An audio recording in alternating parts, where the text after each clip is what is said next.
Yes, okay. I'm sorry, Tracy. No, that's fine.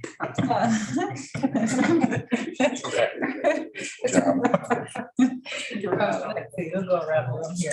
Ron. Here. Joycelyn. Here. Gordon. Here. John. Here. Michael. Here. Lori. Yummy. Here. Brent. Here. Noel. Here. Rita. Here. Susan. Michelle. Lori. Susan. Michelle.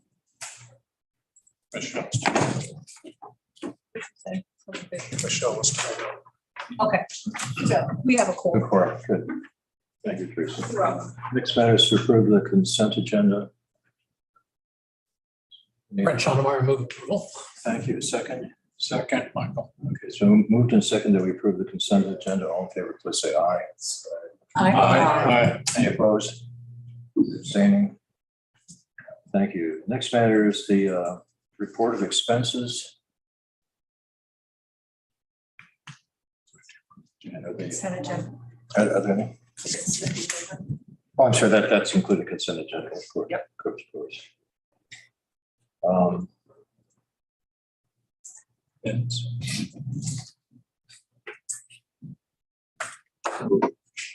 Next, that is our visitors' comments.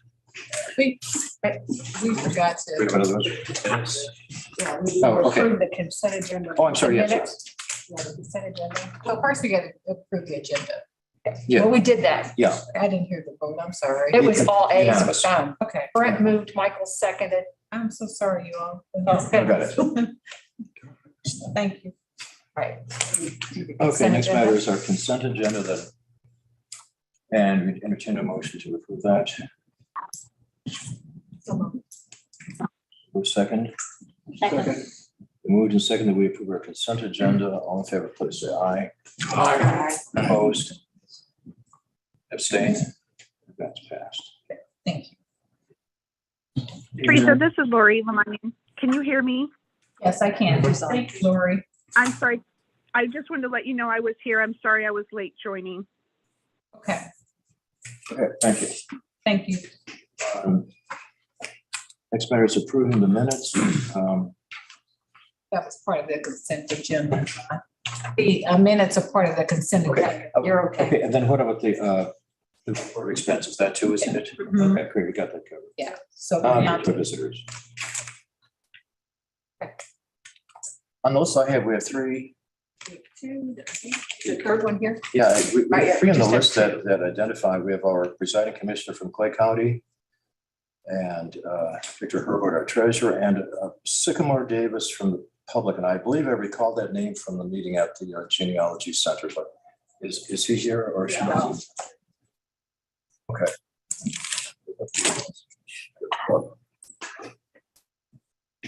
As was said, I'm Jerry Nolte. I'm the presiding commissioner of Clay County. This is Victor Hurlbert, our auditor. What I'm here to talk to you about tonight is we are going to, in fact, tomorrow be doing first hearing on a measure to put before the voters in Clay County to reduce the Clay County surtax. And try to do this really quick. So if you have questions, please feel free to ask them. The surtax was put into place in the mid-1980s to replace the inventory tax. The surtax constitutes roughly of the overall property taxes paid somewhere in the range of 3 to 5%. So a very small subset of that group and represents roughly 17 million dollars, right? That's correct. Total, all taxing jurisdictions, 17.8 million. Yep. Right. So what we are going to be proposing is that we reduce that. Currently, Clay County is the third highest in the state of Missouri, only behind St. Louis and St. Louis County. What we are proposing is that tax be reduced to equal that which is charged in Jackson County. That is going from $1.55, our current rate, to $1.44, which is the Jackson County rate, which is enormously greater than the rate in Platte County, which is 36 cents. You can see that is a very large gap. The idea is that we would like our businesses to be able to participate and do business on a level playing field with those of Jackson County. As I said, this goes before a vote of the people. Another part of this subset of property tax is it is not vulnerable to the Hancock Amendment. As everyone here knows, I'm sure, the Hancock Amendment requires a reduction in property tax rates so that there is not an undue windfall to governmental entities. This particular one is not coming under that category. This vote would not put it under that category. So the surtax constitutes essentially a pretty dramatic windfall during high inflationary times, which obviously we're getting ready to enter into. Obviously, the library is a recipient of that. I'm going to turn it over to Victor because he's the guy who knows the numbers better than I do. But essentially, what we're going to be talking about is this. While that would constitute on the face of it, a decrease, that decrease is constituted on a couple of suppositions. One is there will be no growth in property values in Clay County. That's false. There is going to be growth. There'll be growth anywhere. And a couple of other issues that do not come into play, not the least of which is we are going to be losing a number of TIFs, which the value of the property that will be taken off the TIF rolls is something in the line of $217 million worth of property, which will then be now vulnerable to will not be protected under the TIF laws any further. So Victor, you want to take it from there? Sure. Yeah. Again, Victor Hurlbert, Clay County Auditor. Thanks to the board for having me tonight. We really appreciate the chance to speak with you all. I looked it up before I came here. The Mid-Continent Public Library System is actually one of our largest stakeholders as far as surtax, behind only North Kansas City School District and the Liberty School District. And I think that just reflects, the history of this entity. And as Commissioner Nolte said, that this was brought in the 80s as a replacement of taxing business inventory as personal property. And instead it replaced it with taxing proportionally the same amount on commercial real estate. So essentially, currently the Mid-Continent Public Library System's surtax revenues in 2022, based on 2021 assessed valuation and surtax, was in the neighborhood of $1.14 million, which I think of your budget is not, very significant, roughly 1%. As Commissioner Nolte said, it's, on average, all taxing entities, it's around 3%. So it's a small amount of property tax revenue. But the proposal we're bringing forth to come down essentially 10%, we would want that to take effect on taxes due in 2023, not this year. That's what's coming before the commission to go to the voters. So what that means for you in terms of budgeting it is it's a year delay. So you get another full year of regular surtax, and then this would impact calendar year 2024 revenues. It would be a 10% cut down to $1.44 per $100 assessed valuation. However, as Commissioner Nolte alluded to, if we look at the historical trend analysis of commercial real estate assessed valuation growth, it's roughly 3% in even years, which are the non-reassessment years under Missouri law, and then 8% on average on the reassessment odd years. So when you look at that, the basic math is pretty simple there. If you have this year at 3%, next year, 2023, 8%, and we do a 10% cut, guess what? It's essentially revenue neutral. The public library system, I'm here to tell you on the conservative estimate for a fiscal note, we don't anticipate an impact for your revenues from where you are today. Again, we just want to be the first county in the state of Missouri to do this, to take a bit to reform this pretty outdated surtax and promote economic development as a region with our Jackson County partners in Platte County. But just to put in perspective, really in 2021 was historic. We had commercial real estate increase 25%. So again, that revenue neutral figure is pretty on the low end. So it could even be higher. And as Commissioner Nolte alluded to, no Hancock provision going out into the future. So once we get to 144, that continues to you continue to see that growth even above and beyond whatever inflation is. So no Hancock cap. So, and of course, you still have your surtax revenues from Platte County and Jackson County, right? Without any change. This is just the Clay County portion. We just for some reason, our rate is so high because we had a ton of inventory in the 1980s, ton of business inventory. So that's, I think, the reason we're here today. So yeah, we're happy to answer any questions, but we do appreciate your time. We appreciate your support to promote regional growth. And one last statistic to throw at you, not to give you too many numbers, but these are simple numbers. Victor was talking about the amount of growth that our county has experienced. We are, in fact, I believe, either the third or the fourth fastest growing county in this state. We are hopefully going to at some point catch up with our neighbors to Platte County. They are the #1 fastest growing county in the state. So we feel that the growth potential here is going to certainly outpace this, what amounts to a rather modest decrease. We're certainly happy to answer any questions that anyone might have. Can I just clarify the number? You said it's 1.14 million is the total, or that's the reduction? That is how much the library system brings in surtax revenue currently. So it'd be a 10% decrease off that. Off that. Talking 100 and some thousand. And yeah, I mean, and again, we're projecting that would bump up, this year, so 2023 revenues to roughly 1.17 and then come back down. Is essentially what that. So is this a fixed rate that you can adjust annually, or this is a fixed rate that stays until the next vote? Fixed rate, we would have to go back to the people to change it again. It is not set annually with the state auditor's office pro forma. It's a county set rate. So it would stay at 144. When will this be voted on? What we're hoping to do is, if we are successful, we will have first read tomorrow. And we will be trying for a successful vote on 27th. Should that happen, we're looking at the November ballot.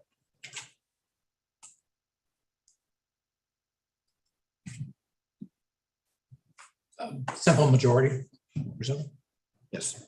I'd like to see the figures on paper, and so they can be shared with our staff. A lot of numbers were provided and given, and it would be good to sort of see. So, but what I understand from a public finance concept, you're trying to have the same rate that your neighbors have in terms of what it is. Okay.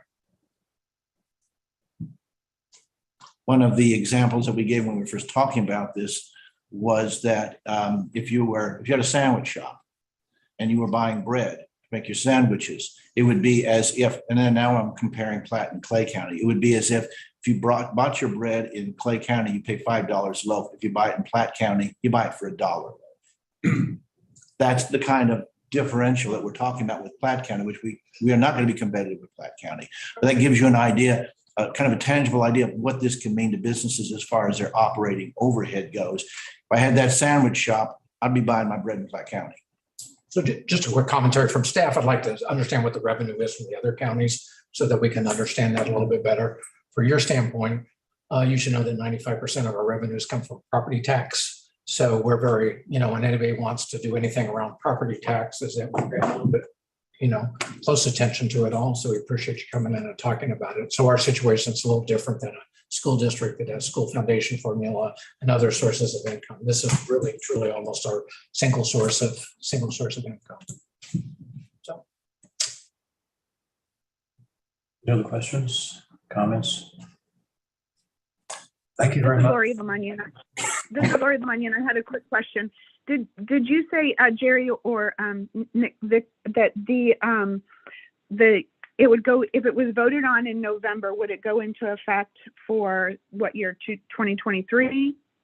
Yes, on the 2023 tax bill. So that means on a calendar year, it means 2024 revenues for the collector's disbursements are mostly going to be in 2024 after this change. For the only exception being anyone who happens to prepay, but even then there's a month delay for settlements from our collector. So, but the actual legislation itself would go into effect on July 1 of 2023, but the consequences would not happen. In fact, is it okay if I leave you a copy of what the ballot language says?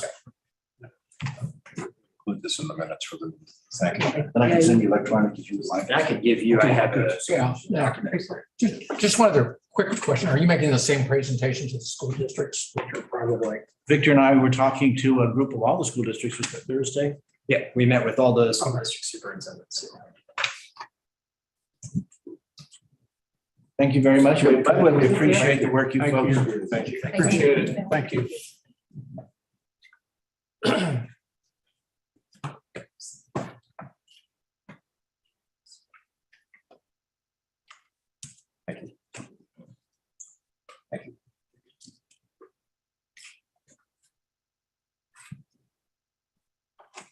She didn't come, so Um, that's, Teresa, we don't have any visitor. Or should you? Okay. Which question?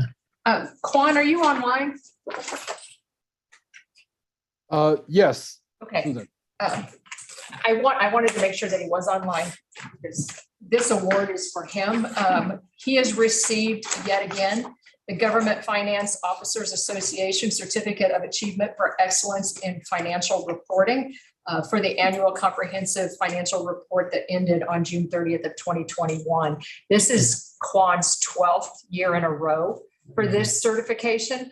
And it is a highly respected organization giving out an award that they don't necessarily have to give out every year. So congratulations to Quan.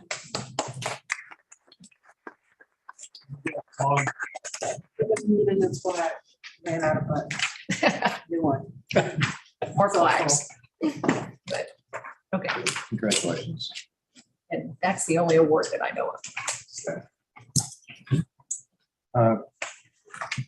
Juan, if you are health-wise up to it, rather the financial reports next. Okay, well, hi, this is Quan.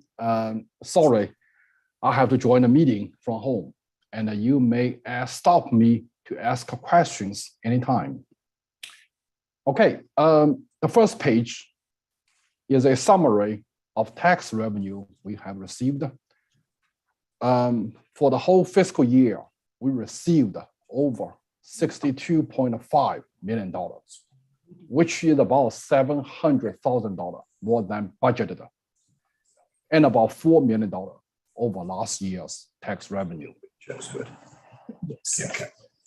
Also, at the end of the year, we contacted all 3 counties for delinquent tax revenue. We figured out the collection rate based on the amount of delinquent tax we received, comparing to the beginning balance to figure out the collection rate. And based on the collection rate, we will decide the net tax receivable at the year end. The collection rate for last fiscal year is about 50%, which is lower than a year ago. A year ago was about 70% collection rate. So the net tax receivable is close to $1.7 million. Also, the total amount of operating revenue is a little over $57 million. Cody, next page, please. On page 2, it has the operating expenditures for payroll and benefits is over $31.2 million, 94% of the budget. Library materials is close to $11 million, 90% of the budget.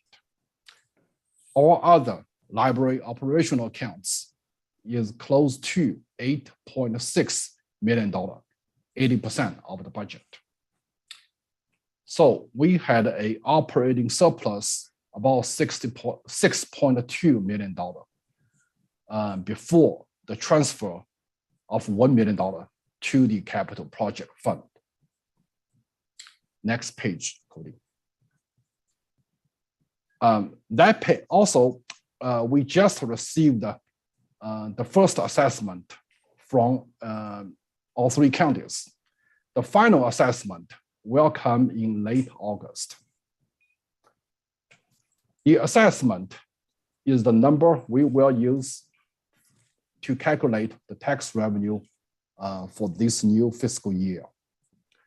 The total amount of assessment is close to $18.2 billion, 5% more than last year's number. The biggest increase is in personal property tax assessment, on average, increased by 20% over last year.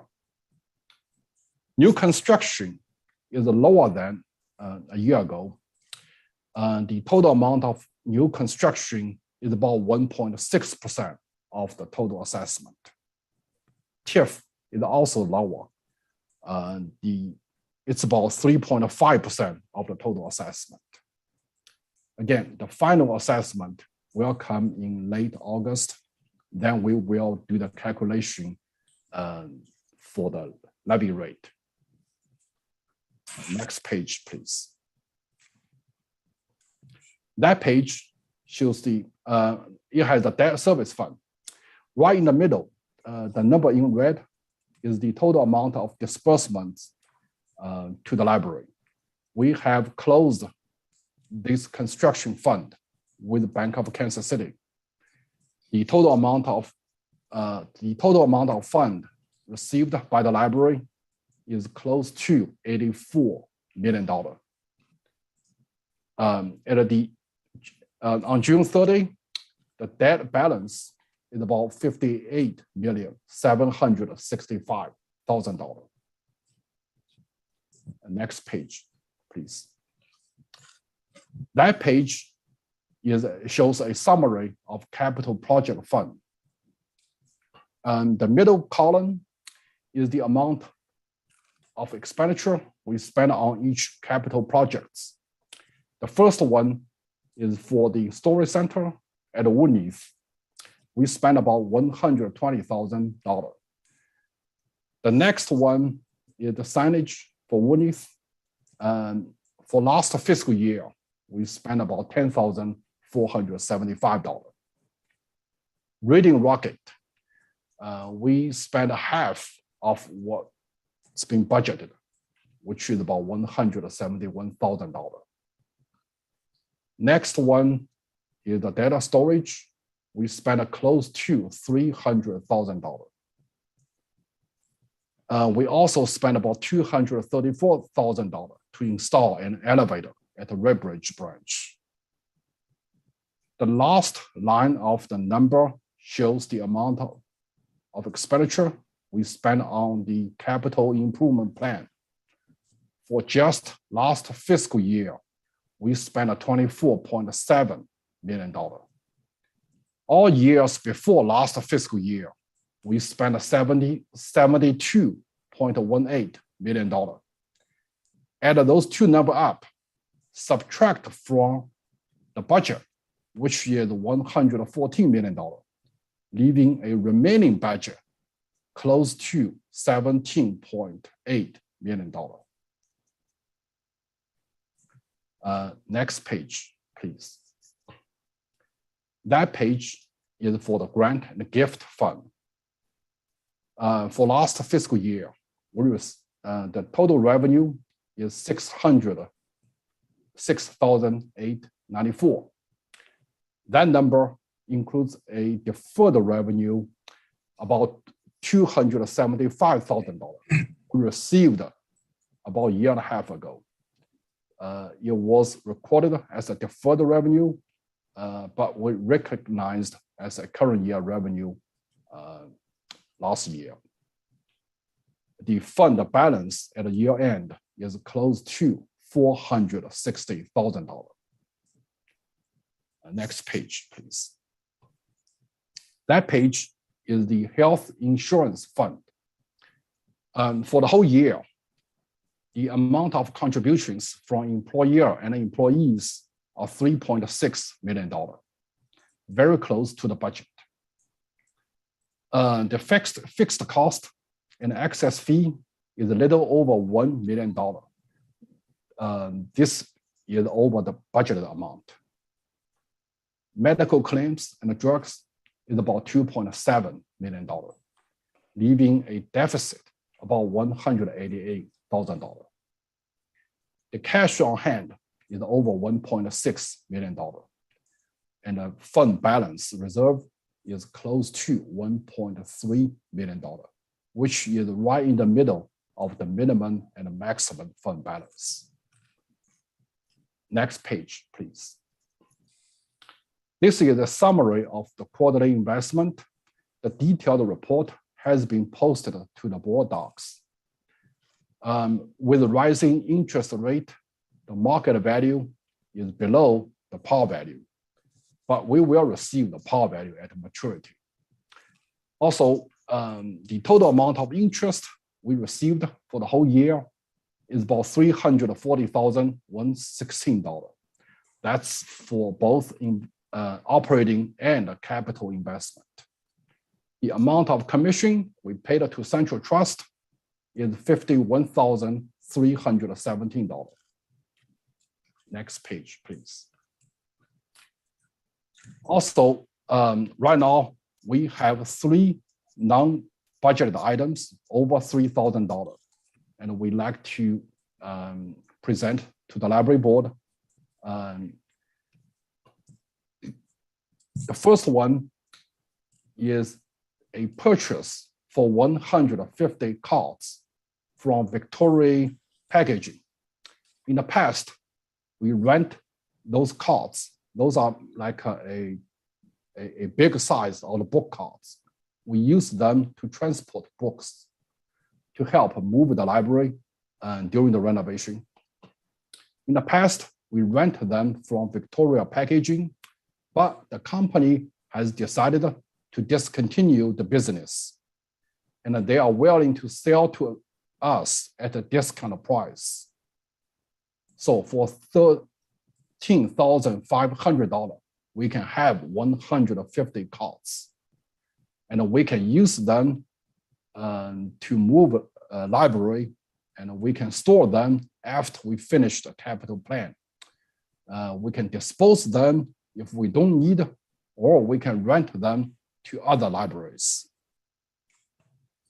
The second item is a labor cost to replace an air conditioner at Grandview branch. The unit is fairly new, still under warranty, but the labor is not covered. And we just received a new quote yesterday for a much lower price. Labor cost could be about under $3,000 from a different company. Yeah, So- the new quote is for $2,500, not $7,100. So it's significantly less. Had we gotten that quote sooner because of the dollar amount, you wouldn't even see it on this list. The company that is the company that is currently working on Green Hills, and they've worked at Red Bridge, so we are familiar with them. It's not, so it's significantly less. Yeah, yes, thank you, Susan. And the last one is a purchase of indoor security cameras at headquarters, which is not budgeted for last year. And the cost is, the installation has been done. The cost is $15,749. So if no objection from the library board, we will make all 3 of them, make a purchase for all 3 of them. Any objections? Any questions, comments for Glenn? Glenn, thank you. Hope you feel better. Thank you. All right, on to old business committee reports. The first one I have is the selection committee. Just a bit of background before we get into the meeting we had preceding our board meeting. Of course, we engaged the services of a search firm, and the search firm notified the various library membership organizations of the opening, as well as identifying various candidates who may not have been actively looking. And at that same time, there were surveys to all the employees of the library, and roughly a third of them responded. Also, there were identified stakeholders that were identified by members of the committee. Roughly half of those, a little bit more, of them responded. And there were also some comments by people within the library community nationally who chose to comment, although they were not necessarily interested in the position. At the last meeting, a tentative schedule was set for meeting with the consulting firm via Zoom and having presentations of the people who were under consideration and reviewed and went notified by the firm, and a schedule for actual on-site interviews and for those candidates to look over the library system in the Kansas City area. That schedule has been pushed back a little bit. At the meeting today we had at 3:30, we were told that we had quote good progress in the search, and that it was confirmed. It was mentioned earlier that we have roughly a third of the employees commented. Among the traits that were sought in the leader was basically in 5 general categories. The first one was a strong leader, able to collaborate, and associated that were talents in communication, openness, and general management. So aside from the strong leadership traits, the second one was receptive and open to diversity. The third one are values of integrity, ethics, and able to handle opposing views.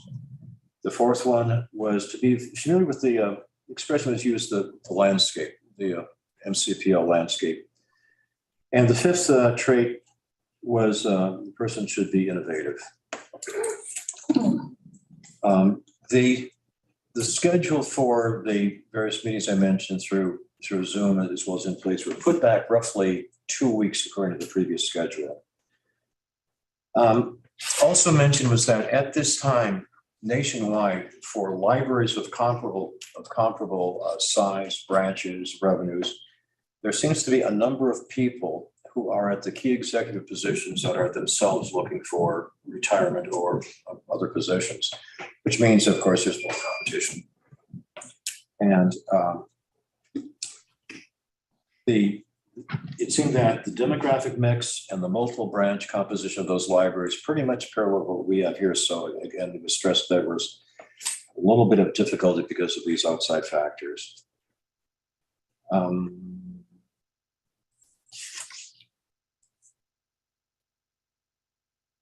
That was basically it. Other members of the committee, if you care, please add or supplement to what was just mentioned. John? Good summary. I think that was a good summary. Mike? I think you covered it all. Okay. Yep, good job. Okay. Building committee. Oh, no, Sorry, you have to officially appoint me, guys.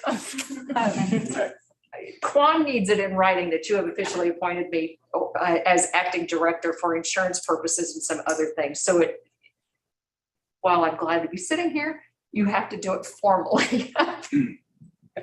well, there's an issue of protocol. Do we want to run this through the personnel committee? The appointment letter was what we decided out of the ad hoc committee, that we would follow the normal processes of the personnel in appointing Susan and adjusting salaries appropriately. Okay, then. The resolution, however, is something outside of that process. If you wanted to do the resolution or go through the resolution process, then that would have to be put in protocol, funneled back through the personnel committee, or be formally taken by the ad hoc committee through a process. The resolution confirms that the procedure is to have the acting CEO replace the CEO upon instance of a person's vacating. But that's okay. We just appoint you. What concerned me was the resolution in here referred to a contract, which what we're doing with Susan is not a contract. It is according to our normal processes that since Susan is an employee, to follow that process with Susan. If we go outside of that, then my fear is that we may compromise the selection process going forward. Well, appointing Susan is distinguished from selecting Steve's replacement, but the letter that was presented is the contract. That is the engagement contract. Offer consideration and acceptance. So that letter confirms that she is engaged, which is the contract. It's confusing. Motion? Yeah. I think it needs to be clarified what we're voting. I'm fully prepared to vote on the letter. I'm just saying the. Okay, then we'll resolution is vote on the something- letter. Does anybody move that we approve? I make the motion. I'll second the letter. All in favor, please say aye. Okay. Aye. I'm objecting, abstaining. Aye. And My congratulations or condolences. thank you. And Mr. just so you President. know, Michelle is online now. Yeah, I still, we should open the question, sure. I was prepared to vote aye, but when we make motions, we need to allow time for discussion, Sure, okay. you know, and because there may be questions for clarification or understanding, and so, I mean, it's, Sure. I'm anxious to get done and out of this meeting myself too, but, you know, I mean. Okay, I promise in 30 seconds I'll stop or somebody stop me. The Constitution says that when President Kennedy was assassinated, President Johnson was in place, but he still had to be sworn in. When President Nixon resigned, President Ford was in place to replace him, but he still had to be sworn in. And 30 seconds ago, Susan was sworn in. Oh. Retroactive to July 1st. According to whatever's in the Yes. paper is it. Exactly. Thank you. Okay, can we also finish the vote? Because we only said all in favor. We never said, we never completed the motion. Okay, anybody abstaining? Opposed? Abstaining? You're just rushing it through, so nobody can tell me I can't. So you can't, see, you can't get out. You can't get out. Please. Thank you. Thank you for that. Right. Thank you.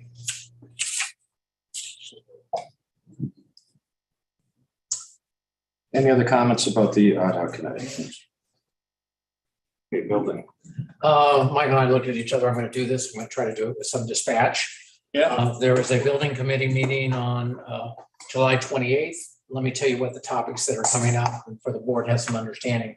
We should be getting or we have got bids in from Green Valley, and that's an important, really, that's the first time we'll see the impact of what inflation might be on construction costs. And so we will be there to talk about that. We'll have schematics, East Independence, and for consideration to take a look at. And then that remains the last uncompleted major project is Riverside. And so there's that. There's the, I'm gonna have Jake do quick slides to show some progress because it's always extraordinary just how quick the progress is. And then I want to come back and talk really about Green Valley for a second. And then I want to talk about a request we had from the Finance Committee. So Jake, yours.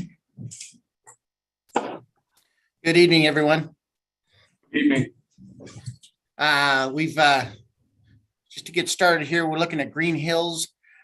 We have just gone through the substantial completion for the indoor portion of Green Hills. That's progressing a lot faster than the outdoor because they don't have to worry about the weather and different things. But it is all going really well.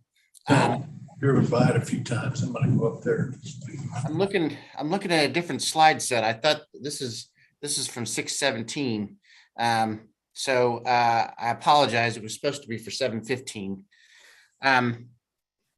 But let me just kind of walk you through where we are.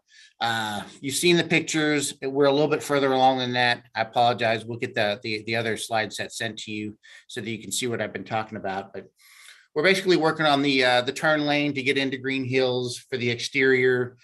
We need to do the second coating of the asphalt, the final coat to get it up to grade and up to level so that it's finalized. We're grinding out some of the plaza concrete and we're also making preparations for the giant fork to come in, which we still haven't gotten in. We still don't know exactly when it's coming in, but I have been promised that I will be given at least a week's notice, and I will make sure everybody knows when that fork is going to be placed so that if you want to be out there, you can. I think it's going to be pretty exciting. So that's kind of where we are with the Green Hills. Let's see, the soft opening is slated for the last week in August. I don't have an exact date yet because it's really dependent on a lot of factors outside. So then moving on to the North Oak, we are steadily making progress.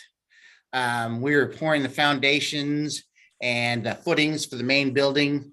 This has taken a while because you may or may not remember with all the hot weather that the last about 6 weeks, we've had a lot of rain. And we really wanted to make sure that we were mitigating the issues with what the old North Oak branch had. So we've gone along a little slower and done a little bit more mitigation to make sure that we don't have any water issues as we move forward.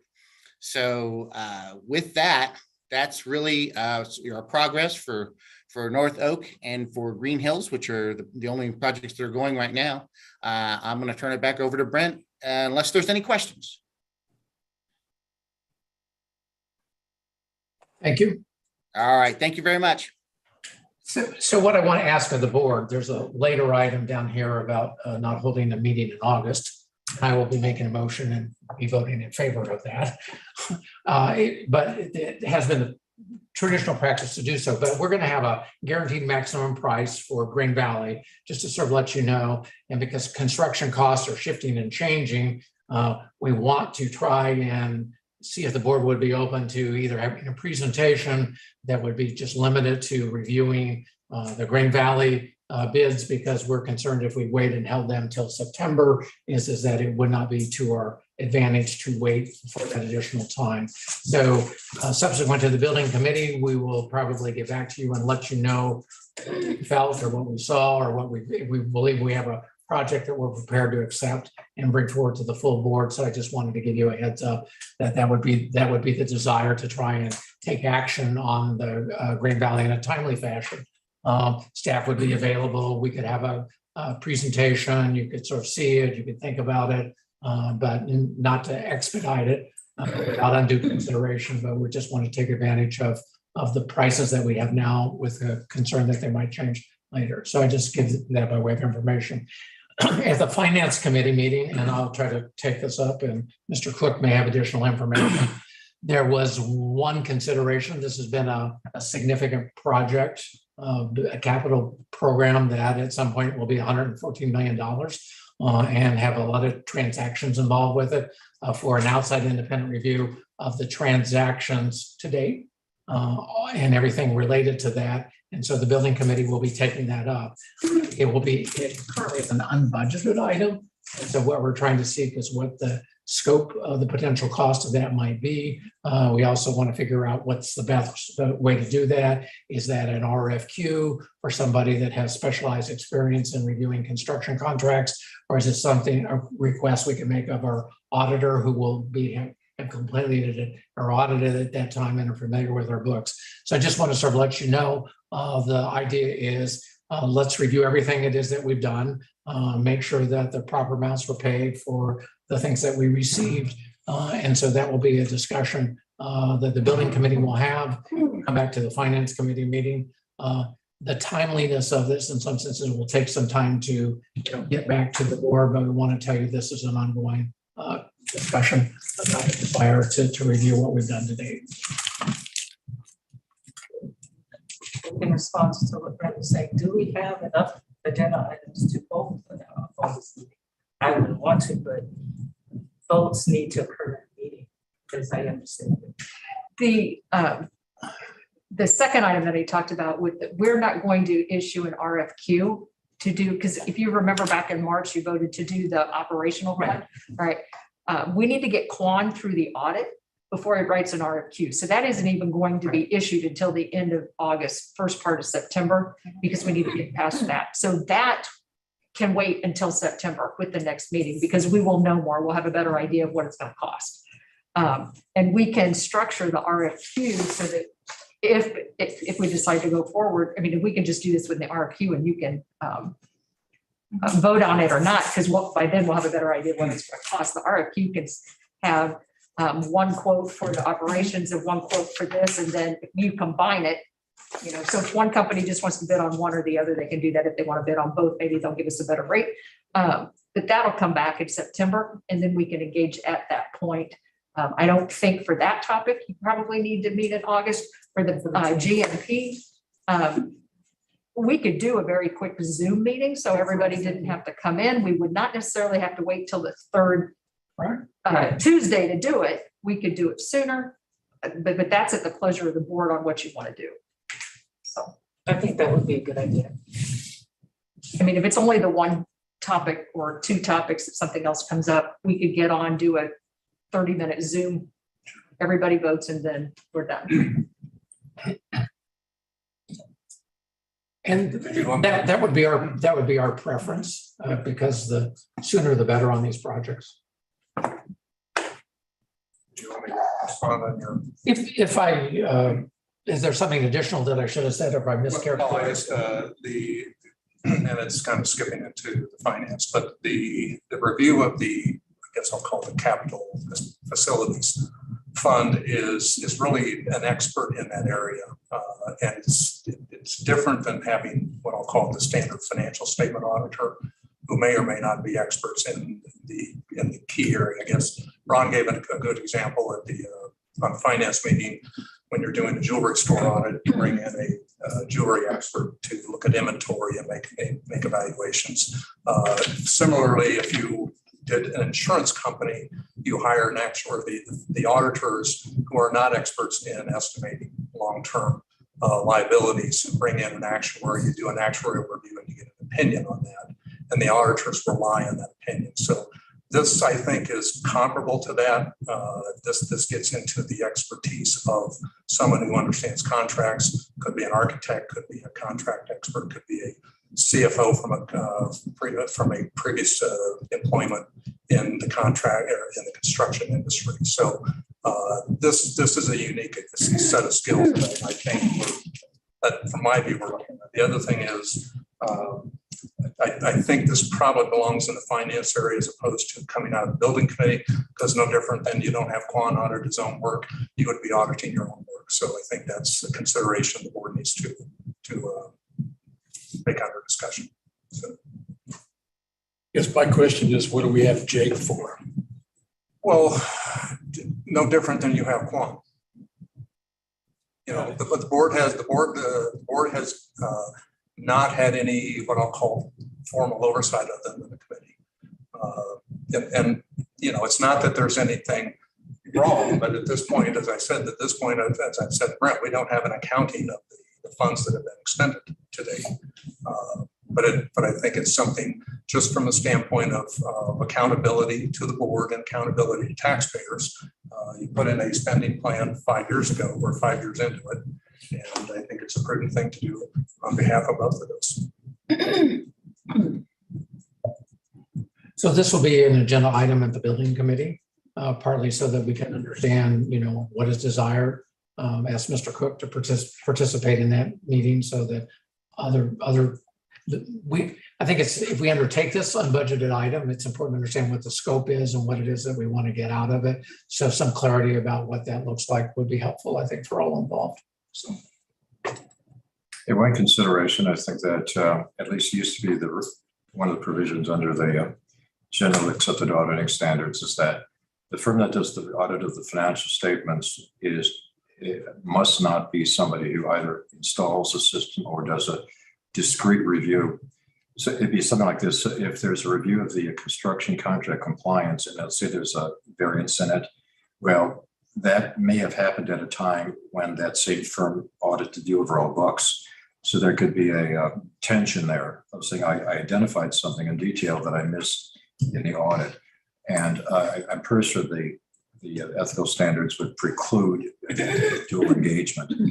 But again, if the firm, well, we can confirm that. Well, and as you also pointed out, that nothing would stop that firm from engaging an outside. Well, things have to, yeah, absolutely. So a topic for conversation, not to be talked through here or not, but we're going to pick it up at the building committee and we're going to return it back to the finance committee and understand we've got lots of work in front of us, but this is something that we're committed to talk through. We're in the building committee. I think not. Okay, finance committee. Okay, we met last Thursday. There were two items on the agenda. One was the disbursement policy and procedures review, which Susan just mentioned were approved in March. And so discussion was to proceed with that. There was a question about whether we should have another board vote. I don't think that's necessary, so we'll proceed with the RFQ. hopefully, sooner rather than September and get the wheels moving. The other matter that was discussed was the capital plan assessment and review that we just talked about. So those are the main things that I have to report. Questions? Technology.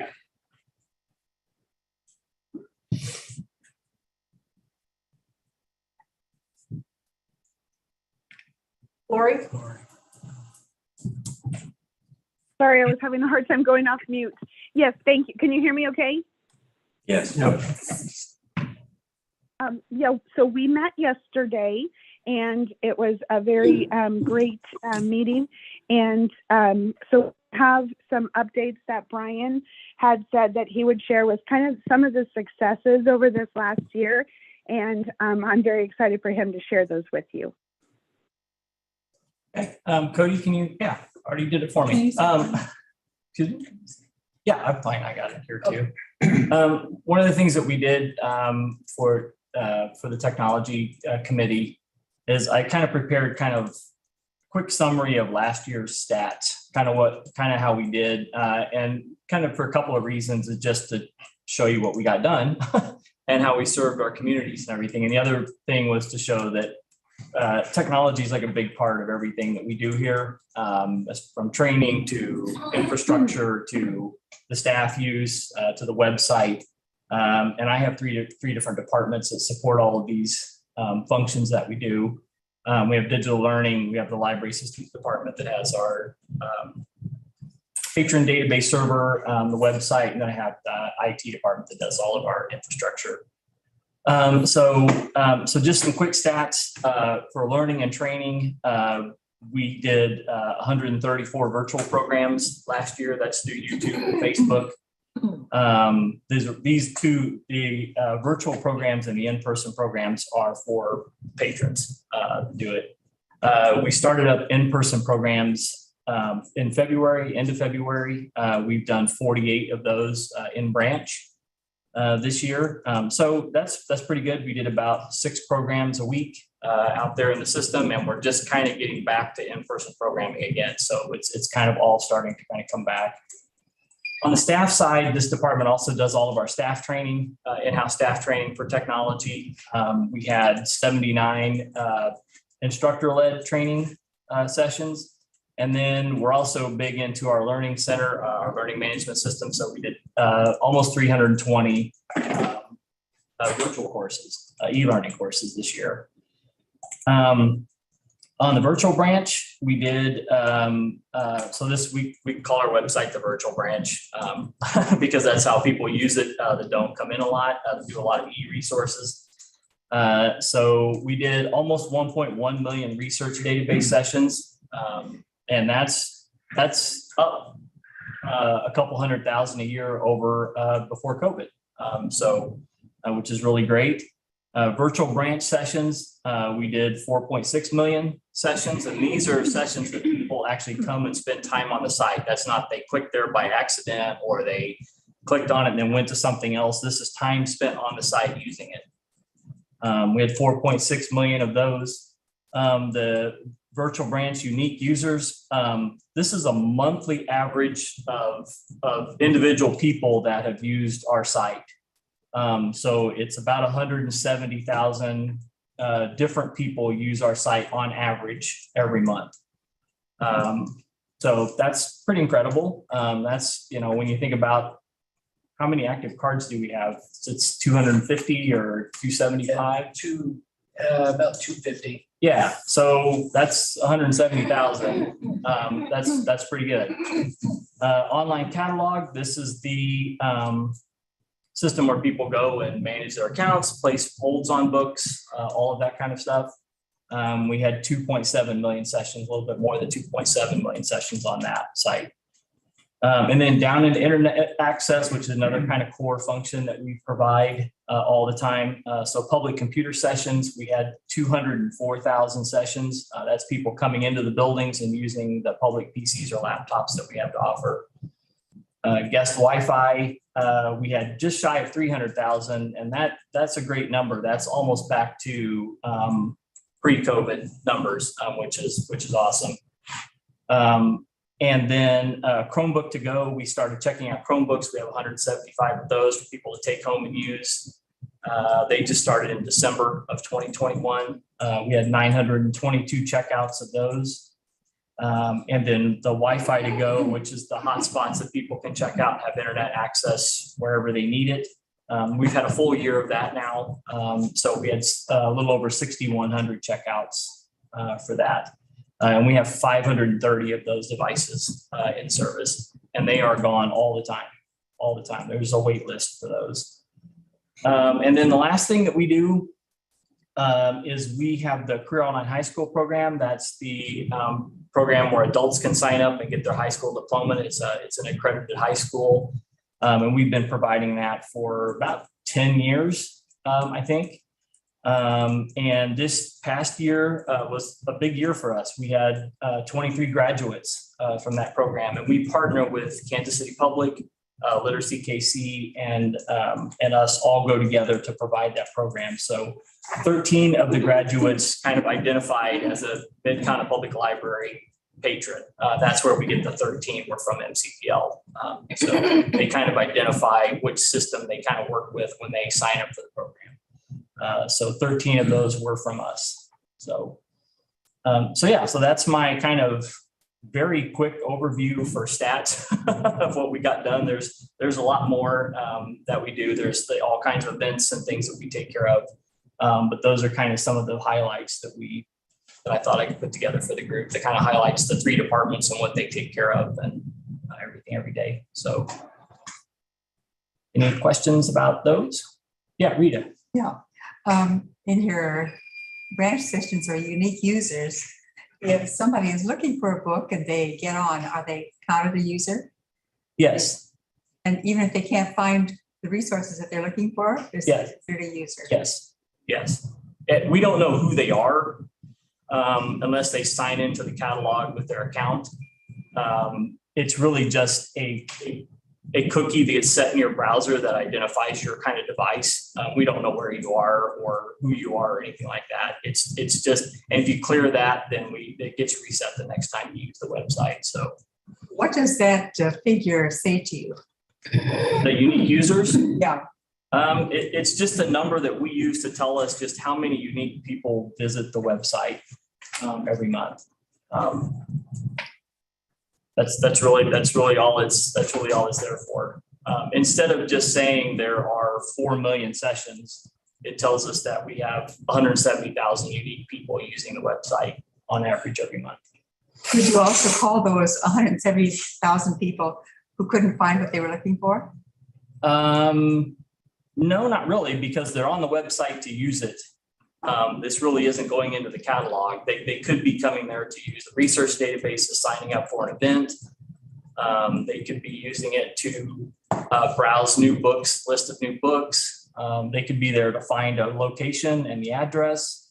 They could be there for 100 different reasons, not just finding. It just says you're in the building, basically. Yeah, that's what it is. You walk in the building and you're doing something in the building. That's a perfect analogy. So, but I think it also represents, because it's unique users, it represents people who may be using the resources 50 times, but it counts them once. Yeah, right. It just counts them one time. The 4.6 is more relative to how many people actually spent time on the website and used it.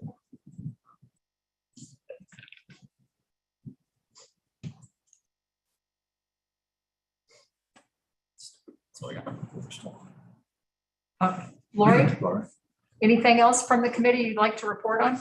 No, I think that's everything. Thank you, Brian, for sharing that. And I think it's exciting to hear what we're having a impact into our community. So thank you, guys. Yeah, thank you very much, Lori and Ron and Michael and Joyce for being there tomorrow. It meant a lot to me. And I really appreciate your feedback and your participation in that. So thank you very much. And just a comment to follow up, the meeting with Brian Miller was absolutely fantastic. The material that's presented, what you have is only a small portion of it, just a wealth of information. And this, hopefully, with Susan and Brian working this out, might be a topic for the board continuing education. And as well as being introduced to, some of your staff, the different departments. And what struck me in the meeting before, the traits that were sought, the first bunch of traits for the CEO were the notions of communication, openness, and all that. That's exactly what I think it was the flavor of the meeting, which was made it so absolutely enriching. Sorry? One quick thing, I remember the meeting in, was it up north at, Beneath. well, anyway, where we had the meeting to establish the virtual branch. Oh, yeah. Yeah. And, oh, yeah. You remember that one? We had a long discussion and Yep.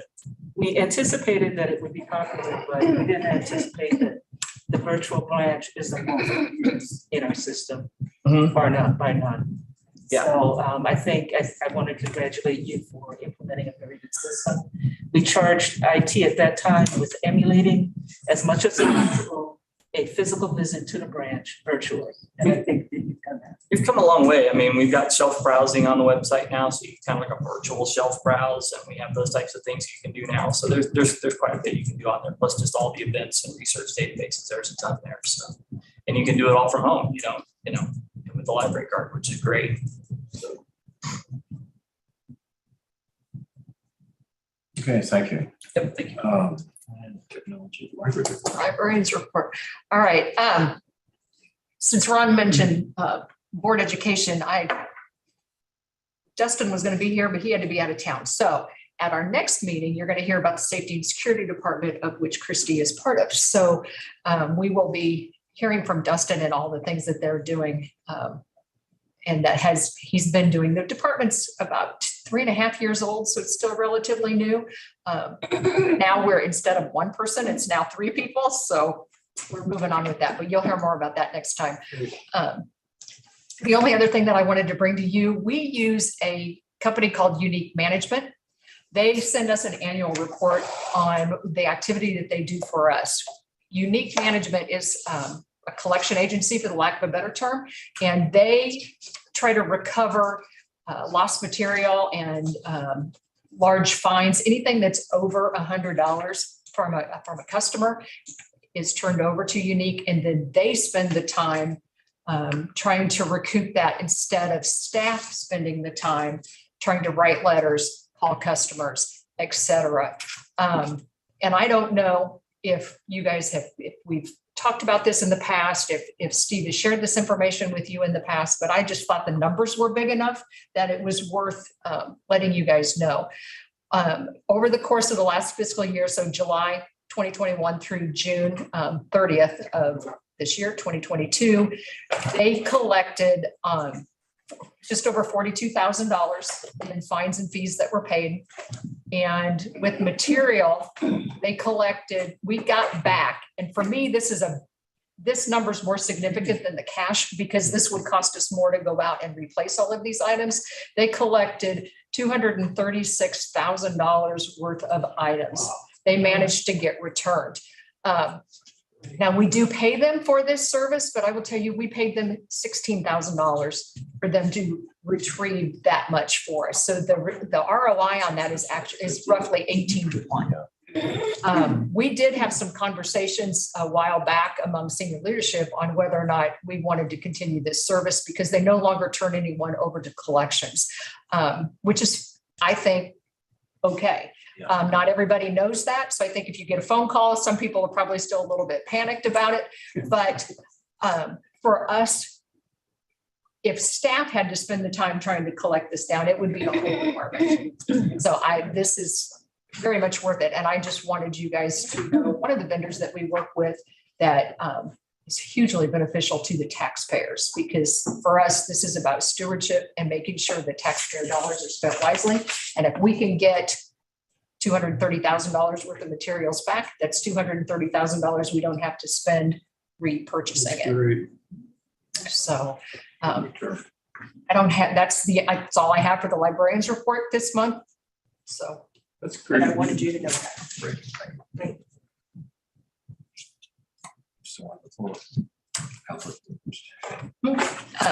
Yes, I can take the conflict.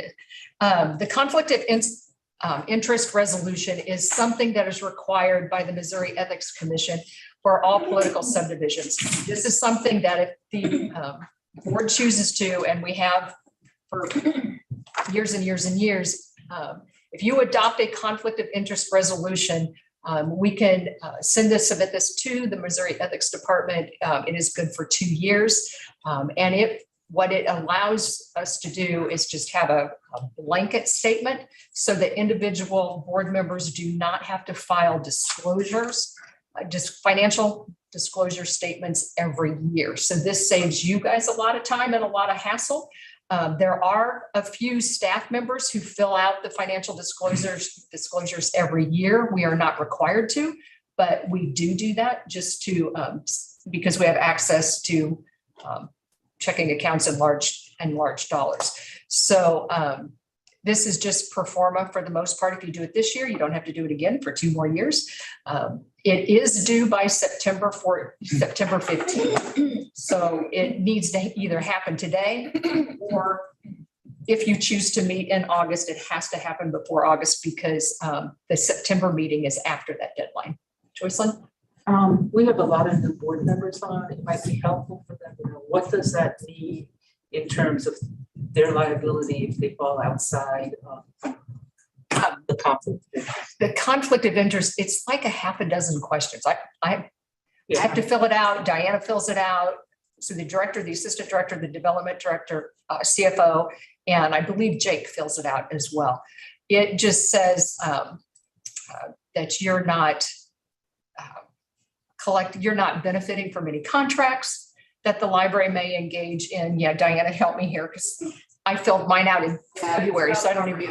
And Yeah. benefit, or if you have a family member.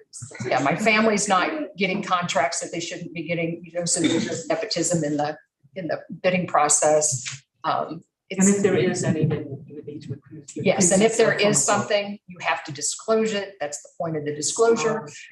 Otherwise, it's all, those for us individuals, those are all done annually. We get an email reminding us to do it. It takes, if you've done it in the past, it takes like 3 minutes to do because everything's filled in. You only have to change it if it's changed.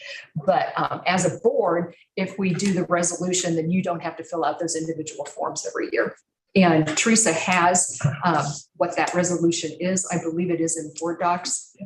So if you want to read it, you can. It's good. Anyway, it's done every 2 years. And Teresa, is this essentially the same one that was Yes. approved 2 years ago? Okay. Yeah. I reviewed it, then it's fine. Mr. President, I think what Joycelyn is asking, it relieves us of the paperwork requirement. Correct. But we do have conflict of interest considerations, interactions as board members, and we need to be mindful of those. And so I think that might be a separate conversation as for the board to go through conflict of interest, what that looks like, and maybe things around open meetings. Yeah, we talked about sunshine. I think that's a good set, because you can inadvertently engage in a vote that in some senses proves to be a conflict of interest, and your failure to recuse yourself or do that in some sense Disclosing. Yeah. I appreciate not having to fill out the form, but I still think we need to have the talk. Yeah, we had a former board member who needed to do that a lot when we were discussing going to self insurance. But just to be, he always had to disclose and include, it's just something for us to know that, yeah, we don't have to fill out the paperwork, but we still need to understand our responsibilities around that, especially since the majority of the board is there. Thank you. Well, and we do have the responsibility during the audit of filling out, Yeah, that's coming. acknowledging to the auditor that we had no conflicts. That's a You letter. guys get that letter too. Okay. I didn't know that, so That's that's good to know. Yeah, that's a letter that comes from the Yeah, we're auditor. coming out Right. now. Should be coming pretty soon. It goes to, I don't know how many people it goes to in the administration, it goes to all the board. Okay. I know I get it every year, so. Yeah.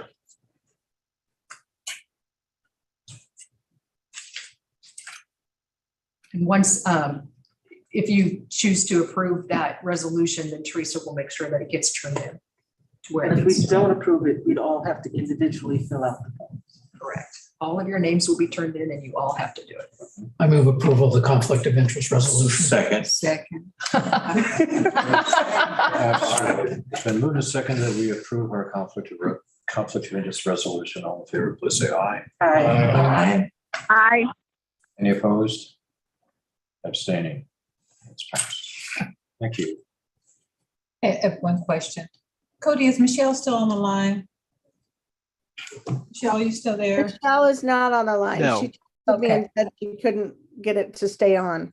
Okay, thank you. Thank you. And the next matter involves engagement of an attorney for the library. We all know that Phil has gone more deeply into his retirement, and we're in need of legal counsel. So a resolution was prepared that the library, through myself as the president of the board and Susan as our CEO, be able to engage legal counsel as is required for the management as well as the board interests of the library. We can resolve that, squeeze it into resolution later, but through a lot of effort initiated by Steve and followed up by Susan, we have 3 firms that identified themselves as being interested in serving the library. 2 of them are large Jackson County firms downtown. The other one is a smaller firm that has its members provide services in the past, and services that were really quite well appreciated. There's a little bit more to do on that because the way it was set up in the past, these firms have to be rated by staff for recommendations. And also we do need information like who would be the engagement partner, the billing rates, typically at what level within the firm would be the services. And just throwing it out, depending on the firm, some rookie right out of law school could be billing at over $200 an hour. So the partner's $750 plus very easily. So that's just a cost factor that I think we should know in this process. But pending that, there surely will be needs for legal counsel that Susan could get on the phone, could counsel as well as the board here too. So I would propose that the board authorize the current CEO and myself in my capacity to engage counsel, and if we do so, that the information provided by the council be immediately distributed among the board members and the senior leadership. I think that should be 2 votes. And Teresa, I apologize, I'll get you something a little more formal. Okay. Okay, so moving to second that we engage legal counsel on an as-needed basis. All in favor, please say aye. I'm sorry. Discussion. I, Need a motion? Can we go back to? I will second the motion. It's been, did you have enough for the motion? Yeah, I was gonna say, I was gonna ask you if you can try to repeat what you said. Okay. And Resolve that the chief executive officer and president of the board be authorized to engage the services of legal counsel as determined in the best interest of the management and board of MCPL, and that the issue given to counsel, comma, the name of the attorney, Okay. comma, and opinion be shared with the board and senior leadership. Just so nobody goes out and gets a free will or trust or something like that. Okay. Okay. Okay, discussion. I say that's quite a lot for one motion. It should probably be broken out into 2. One is the engaging of counsel, and 2 about the opinion. And 2 is what? And the second would be about making a determination about how opinions would be handled. Those are 2 totally separate. One's fine. I'm just saying, we're voting on 2 separate things. One is engaging counsel, Yeah. and the other thing is how opinions would be handled. I would appreciate if those 2 were separate votes, because they're 2 separate issues. But you engage a counsel to get an opinion. Right, but how the opinions are handled is something totally different. In my mind, those. are Okay, two right. separate So issues. think you're talking about openness and transparency and all that stuff. I think, like, if I were to ask a question regarding, I'm not saying I would vote against it. I would just like those two issues separated for discussion. we can vote separately, sure. Okay. So, Teresa, could you break out the first part? Sure, I try to read this back to you, but yes. Okay. So the first part is essentially about engaging the service of legal counsel. And then the second vote will be on determining, the second vote will be about how that counsel is given via the board president, via the board president and senior leadership. How the information is shared. Okay. Yes, yeah, the second would be, yeah, okay, so, Essentially how the information is shared. right. Okay. And I will pretty this up, I promise you. Okay, yeah, yes. So the first issue then is that we are being authorized to go out and get an opinion. Okay, the second one is that once we receive the opinion, yes. Okay, that's fine. You need a second? For the I'll first second- motion, I'll second the first motion. Yeah, so we're in on the second, he's second on the first motion, so we need to take a vote on that first.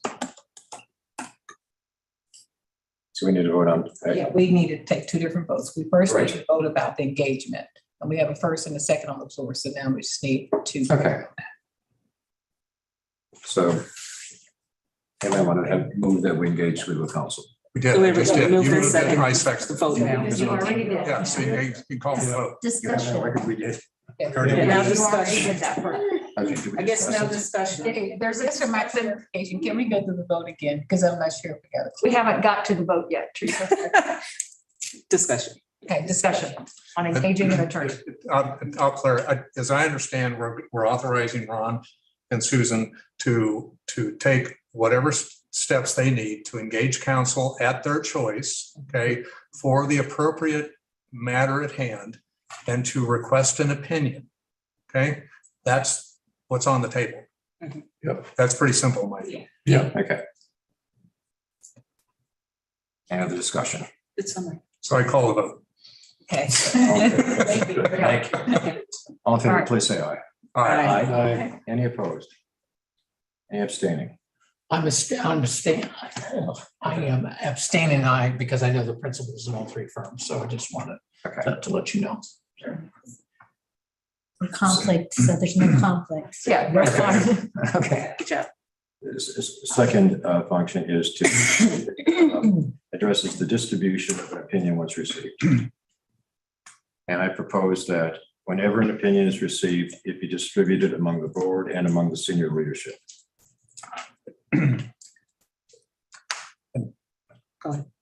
Okay, I would offer a clarification that only in the event that you have confidential matters that pertain to personnel or of a contractual nature that requires a,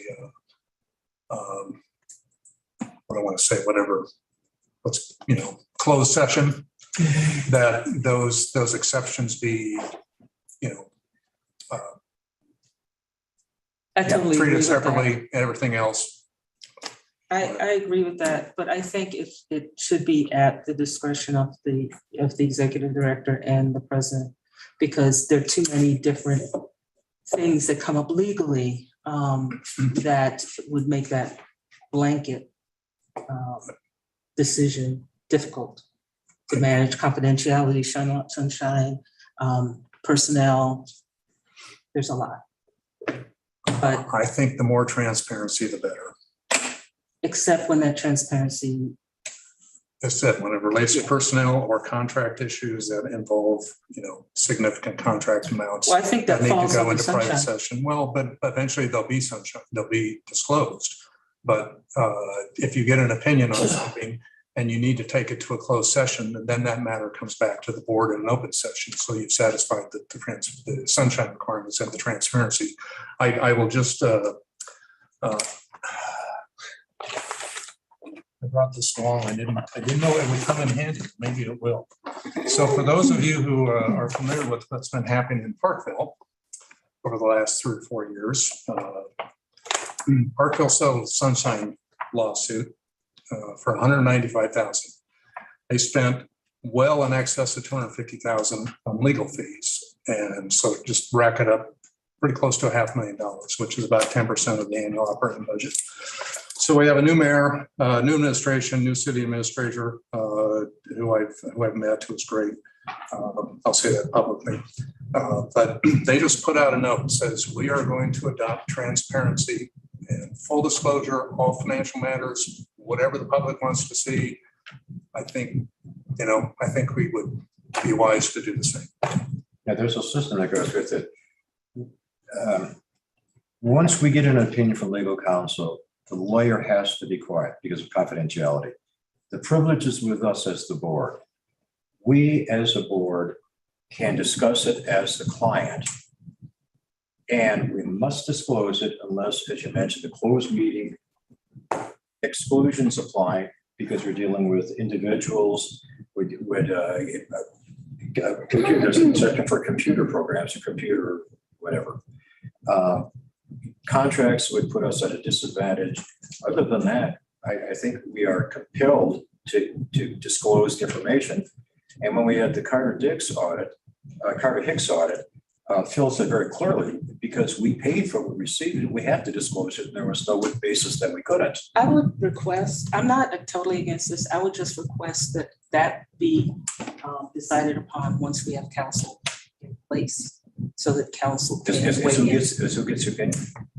I just think structuring that and having procedures in place, I think that we should rely on council to have input in how that's structured, because. Well, we're talking about getting the council to give us the opinion. Right, that's fine, yes, Okay. but I'm saying this right here, I think is a discussion that should be had with council in place. And the discussion involves distribution of the opinion. Yes, once council is in place. Fine. But again, unless it's excluded by the sunshine laws, I feel that we are compelled to disclose it. I just dislike putting things in place without a structure. And I think we need to go council and make sure that our structures in place that comply with openness and comply with sunshine. Well, can we just call a vote Sure. and we can vote on it? I mean, What's the difference between openness and sunshine? Are they the same? I mean, we're bound by statute to disclose everything. But are we not? we also, you have to have in place, when are those things disclosed? What is disclosed to who or when? I mean, there's a lot of things that have to be decided, and it should be, those things, we should come up with a structure to do that, so that there's consistency, continuity, and clarity about when things are disclosed, when things are not. I would like to have that discussion with council in place. we can just vote. I guess I'm not aware that, at least from my making inquiries into where I live, my jurisdictions, I've never had them say you can't have that. And that's kind of what happened here, okay? Is they said you can't have those things, and Is it cost there a them rush to do $500,000. that before we have council in place? I don't know that you'll have a different answer. I mean, I would. Maybe I'd be not. hesitant- I I'd be would hesitant- like to I'd be know. hesitant to have council tell me that we shouldn't be transparent. I would be concerned about our selection. I'm not saying lack of transparency. I just say having a process and a procedure in place. Well, that is. Joycelyn is okay. entitled to her opinion, All right. but can we call the vote? So I'll make a suggestion. If after we've hired counsel, engaged our permanent and continuing, if with this matter comes up and it requires a change, then we could address it then. Susan hire somebody. Policy issue. Okay, the vote was called. All in favor, please signify. You want to read Just the, for clarification again. Yes. Okay. you want to read it again? Can you restate it, what the motion is, Ron? On the chief executive officer or president of the board of trustees receiving an opinion from legal counsel as soon as practicable. The same will be distributed among the Board of Trustees and senior. It's senior leadership, senior Senior- administration, Senior either way, leadership. Yeah. either way.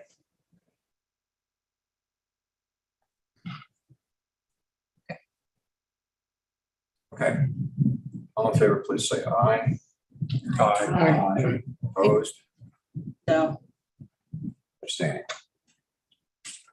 Okay, it's carried. August board meeting.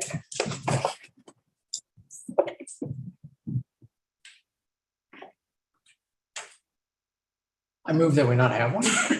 A second. Been moving a second that we do not have a board meeting. Regular board. Let's have discussion. A regular It's a board. regular board board. A regular. Committees may meet if they so choose. I'm sorry, what? Or the I full. move that we not have a regular board meeting. We may have a special board meeting. Oh, okay. For purposes of considering the Green Valley project, but not a regular board meeting.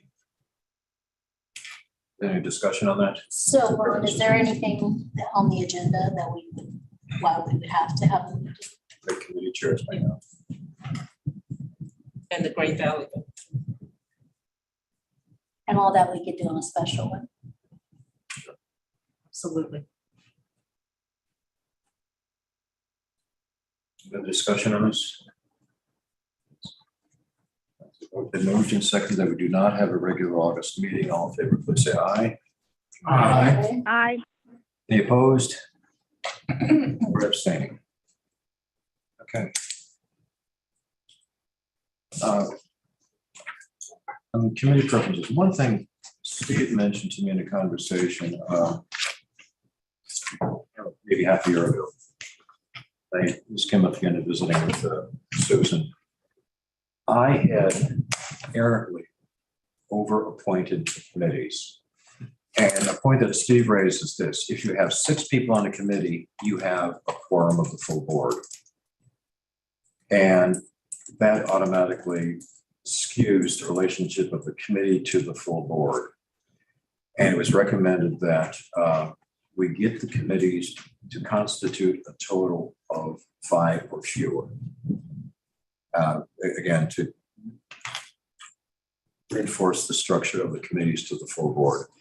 So, and I had mentioned this before in various emails, but if anybody has any particular preferences for committees, please let me know.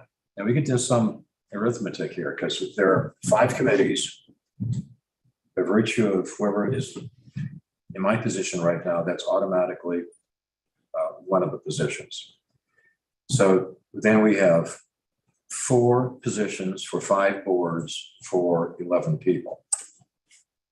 So that's just arithmetic. The quorum would be 7, right? Yes, ma'am. 12, not 6. And as long as And the president sits as ex officio. ex officio. Yeah. So it would really So be you could 6. have 5 or 6 total. but voting because- though too. But you'd be, as long as you. Yes, okay. yeah. Okay. Just as long as you don't have more than 6, you're fine. So we get down to the point where everybody, I'd appreciate letting me know the first or second preferences you have for any committees, and maybe the start for other discussion. I guess I have a question. So how many are we allowed to serve on? How many committees? There's no limit. So The should limit there, is the amount. It's silent. I mean, should there be like, you know, you don't want one person on every committee and then one other person on one committee? That doesn't seem very fair. No one should be on every committee. Yeah. That's not practical. That's a huge time commitment too on a board Right. members. If somebody only has the time to serve on one, that is their prerogative as well. They just need to identify what their preference is. So it doesn't matter. I mean, it just seems so it it seems like there shouldn't be something like only 2 per county for each thing, or else you'll have one committee with all of Platte County, and that doesn't matter. We serve a library district. Yeah. The bylaws and the policies are silent on that. Hey, Ron, this is Noelle. Is there a way to get an email that says when the committees meet? Sure, but that still is at the discretion of the chairman, the chairpersons of the committees. And Noel, the meetings are they are listed in your announcements every month in the board packet. Those are the typical days that the committees do meet. Okay. And it's also in board docs, Noel, and also this month, if you look at the 7.4 on the content, I also put it in there so you can see what the current standing is. And that's because you're awesome. Thank you very much. I appreciate it. Okay, thank you. Oh, wow. Announcements? I'd just like to remind everyone that there's an important event this Friday, the Legacy Luncheon. And Diana, you might want to mention where that stands now in terms of the number of people that are coming.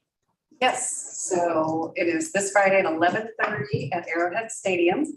And right now we have a capacity of 216, we're at 208.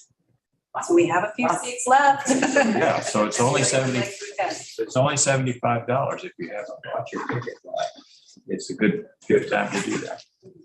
It'll be a great meeting. The only other thing I want to point out, the following 2 weeks from now, our annual romance genre con. It's a 3-day event that I know you guys are chuckling. It does focus on romance authors. We have a dozen romance authors coming from all over the United States. We have one coming from England. And I will tell you that we haven't had this in person for 3 years, obviously. And I know that Amy Fisher, who organizes this, last spring, earlier in the year, was being contacted by somebody in Texas to find out if we were having it in person this year because they had planned to come. So this isn't just a local Kansas City metro event. People come from the region. And the first couple of days, there are workshops for aspiring authors, how to promote your material, how to find an editor, all of that kind of thing. And then Friday night and Saturday, we call the Fan Fest.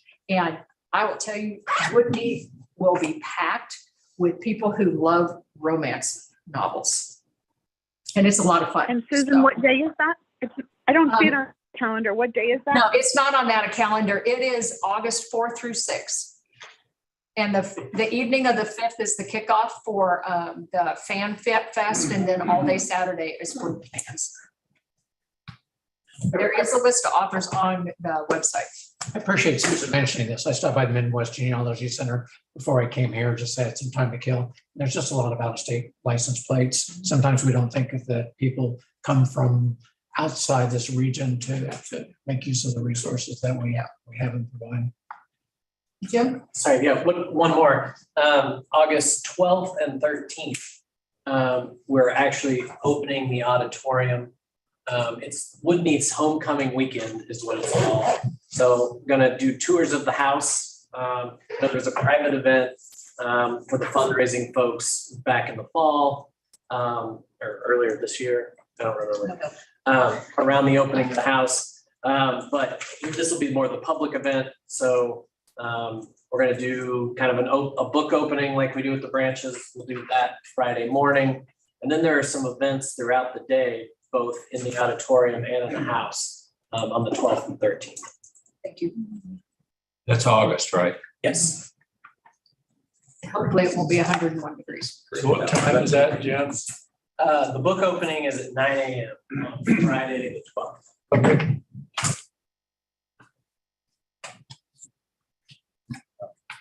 Trustees' comments?